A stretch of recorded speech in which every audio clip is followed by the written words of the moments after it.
يعني بذر بعض البذور ووضع بعض العروق. حتى انا لما كتبت عنها من حوالي 12 سنين كتبت الرهين اليمني يهرب الى المستقبل. يعني هو حط بعض العروق الروائيه اللي اعتقد لم يفلت منها محمد الغربي ولا اخرين.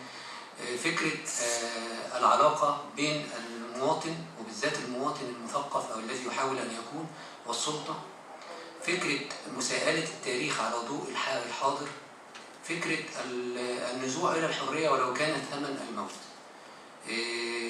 هي الافكار اساسيه في الرهينه، واظن انها افكار اساسيه ايضا في مصحف احمر وفي ظلمه يائيل.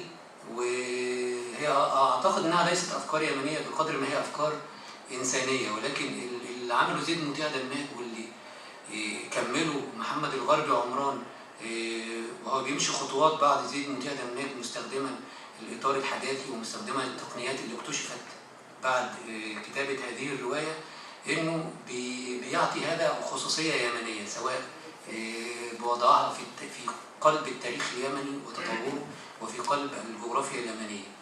واشاره بس انه ظلمه يائيل كان اسمها ظلمه الله، لكن الظروف بتاعت الثورات الربيع العربي وما اتت به ثورات الربيع العربي خلت الناشر خايف انه من مجرد الاسم الناس تثور على الروايه. يعني ودي من المشاكل اللي الاستاذ الغربي لم يقف عندها طويلا، لانه كان يهمه ان عمله نفسه يصل بصرف النظر عن الاسم. دلوقتي نستمع الى مداخله الاستاذ الناقد العراقي الاستاذ عباد الركاب.